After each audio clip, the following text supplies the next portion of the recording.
बिस्मिल्लाहिर्रहमानिर्रहीम। अस्सलाम वालेकुम बच्चों, कैसे हैं आप लोग? ठीक होंगे यकीनन।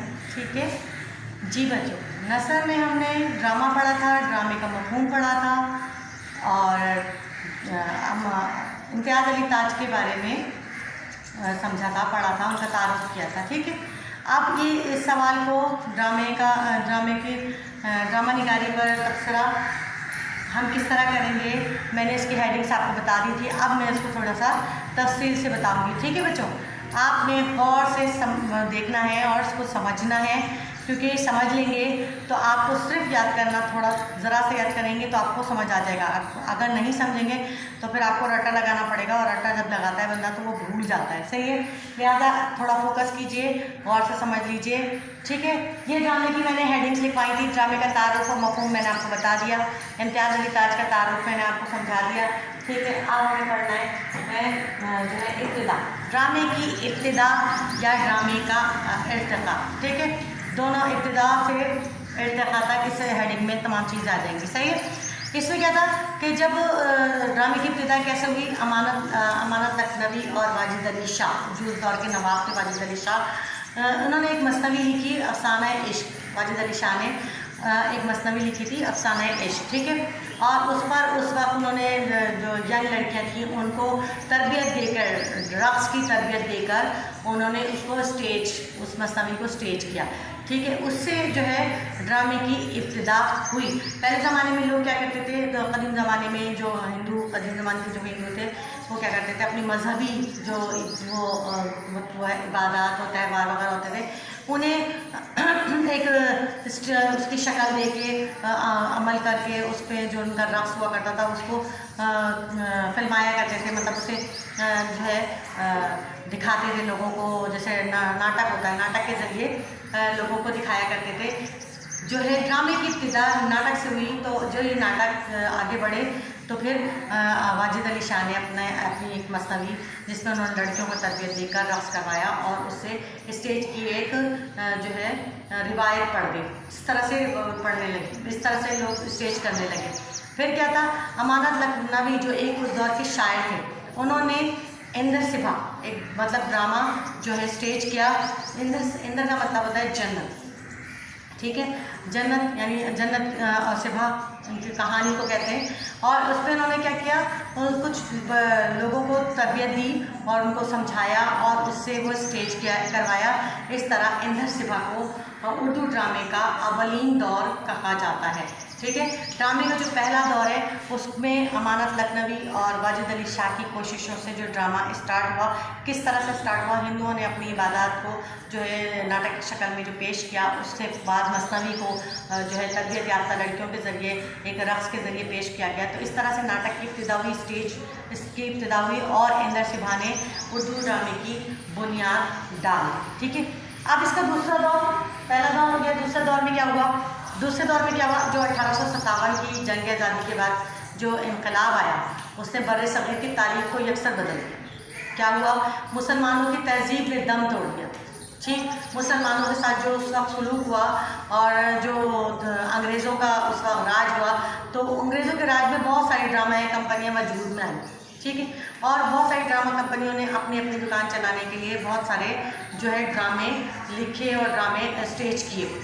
उस ज़माने में जो क्या हुआ, अंग्रेज़ी बहुत सारे ड्रामे लिखे गए और ड्रामा निगार जो है बहुत सारे नए ड्रामा निगार सामने आए। उसमें एक ड्रामा था लैल व नहार। ठीक है, लैल व नहार के तालिब जो है बनारसी को बड़ी शोहरत हासिल हुई। लैल व नहार से तालिब बनारसी ने बड़ी शोहरत हासिल की उस दौर में। उसी दौर की याद में आगा शर्मी थे, वो उसी दौर की यादगार हैं। उन्होंने शकुंतला नामी एक ड्रामा लिखा। ठीक है, शकुंतला ड्रामे के बाद उसमें थोड़ी सी जिद्दत पैदा करके उसे जो है स्टेज किया। इससे ड्रामों की उसमें जो है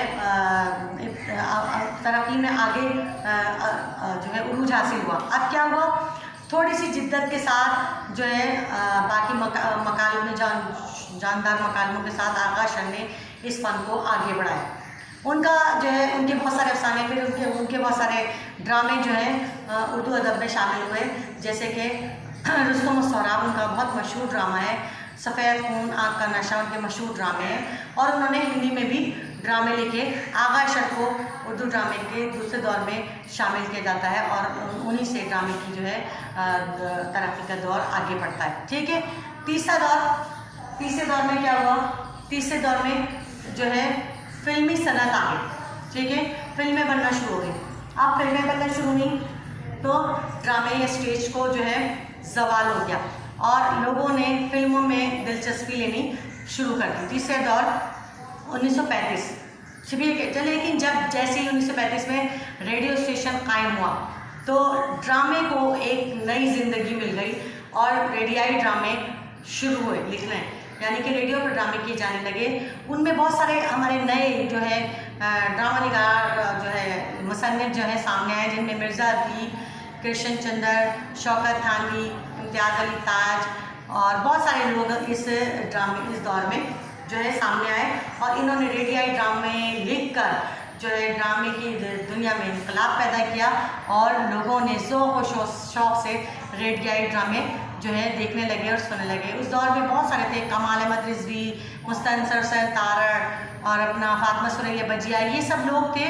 और इससे क्या हुआ, रेडियाई ड्रामों का दौर जो है आगे बढ़ गया और स्टेज जो है वो उसमें दिलचस्पी लोगों की कम हो गई और लोग रेडियो के ड्रामे सुनने लगे। ठीक है, अब फिर था उर्दू ड्रामे का अदबी दौर। ठीक है, उर्दू ड्रामे का अदबी दौर, इसमें क्या है, पहले ड्रामा लिखा जाता था जिसका मकसद होता था इल्म और अदब की खिदमत करना। ड्रामे इसलिए लिखे जाते थे कि लोग इससे इस्लाह लें, ठीक है, और इससे कुछ सीखें। रुपया बनाना ड्रामे का मकसद नहीं था, लेकिन रुपया कमाना नहीं था। फिर मोहम्मद हुसैन आज़ाद का ड्रामा उस दौर का अदबी तमसील है, ड्रामा अकबर एक अदबी तमसील है। और इसी तरह अब्दुल हलीम शरर का ड्रामा मेवाए तल्ख जो है भुलाया नहीं जा सकता। ठीक है, अब्दुल माजिद दरियाबादी का ज़दो पशिमा वगैरह, इम्तियाज़ अली ताज का अनारकली, ये इस दौर की अदबी यादगार हैं जिसका मकसद था कि लोगों को इल्म अदब की जो है इल्म अदब में लोग आगे आएँ और इल्म अदब सीखें और समझें और इल्म अदब में दिलचस्पी लें। उस वक्त ये वो नहीं था ड्रामे का मकसद कि उसको जो है सिर्फ पैसा कमाना। ठीक है, तो ये वो दौर था, इल्मी अदबी दौर था जो है ड्रामे का, जो जारी और सारी था। और इसमें बहुत सारे हमारे पास जो है बाप के नए जो है ड्रामा निगार सामने आए, जिन्होंने पहले के दौर में अदबी था। ठीक है, लोग इस मकसद के तहत लिखते थे कि लोग उससे कुछ सीखें, उससे कुछ बने। उनका मकसद था हमारी कौम की इस्लाह हो, ये नहीं चाहते थे कि पैसा कमाएं। फिर बाद में लोगों ने ड्रामे को पैसा कमाने का ज़रिया बनाया, तो ड्रामा जो है आगे बढ़ता गया और इस तरह पीटीवी के ड्रामे शुरू हो गए, जिसमें बहुत सारे ड्रामा निगार आए जिनका मकसद जो था कि जो है ड्रामे से कुछ हासिल करना। ठीक है, सबक देना भी था और पैसा हासिल करना भी था। ठीक है, ये था अदबी दौर में हमने पढ़ा ड्रामे के अहम जुज़। ड्रामे में क्या क्या चीज़ें ज़रूर होती हैं, क्या क्या चीज़ें इंपॉर्टेंट होती हैं, वो ज़रूरी, अगर उसके बगैर ड्रामा मुकम्मल नहीं होता। ठीक है, तो वो क्या है, सबसे पहले प्लाट। देखिए, ड्रामा मुख्तसर होना चाहिए, ऐसा ना हो कि अगर ड्रामा गैर ज़रूरी तूल दे दिया जाए तो जो देखने वाला है उसकी दिलचस्पी ख़त्म हो जाए। ठीक है, तो ड्रामे की जो इब्तिदा हो उस पर आखिर भी उस पर कमांड हो, ताकि ड्रामा जो है देखने वाला जो है शुरू से आखिर तक दिलचस्पी पैदा हो। उसका प्लॉट जो है इतना मजबूत होना चाहिए कि ड्रामा जो है जो लोग जो भी देखें उसे भरपूर इंजॉय करें, तो दिलचस्पी लें, बजाय इसके कि वो बोर हो जाए। ठीक है, किरदार निगारी, ड्रामे में किरदार निगारी अहम है, इम्पॉर्टेंट है। ठीक है, दूसरा जुज़ है, ड्रामे में किरदार निगारी से जान पैदा होती है। ठीक है, अगर जो है एक्सप्रेशन लोगों की जो अपीयरेंस है, अगर वो उसके ड्रामे के मुताबिक नहीं होगी तो ड्रामे में कुछ भी समझ में नहीं आएगा और ड्रामे का जो दिलचस्पी है वो ख़त्म हो जाएगी।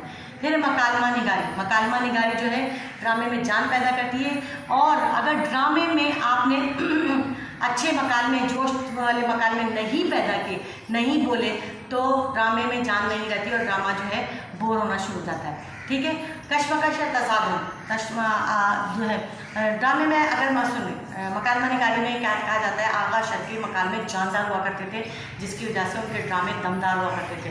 कश्मकश तसादुम, जब तक ड्रामे में सस्पेंस नहीं हो, जब तक ड्रामे में एक मकाम पर आके ड्रामा में दिलचस्पी हो जाएगी अब आगे क्या होने वाला है, ड्रामा मुकम्मल नहीं होता। इसको कश्मकश या तसादुम कहते हैं। यहीं तक रखते हैं, लेक्चर लंबा हो गया है।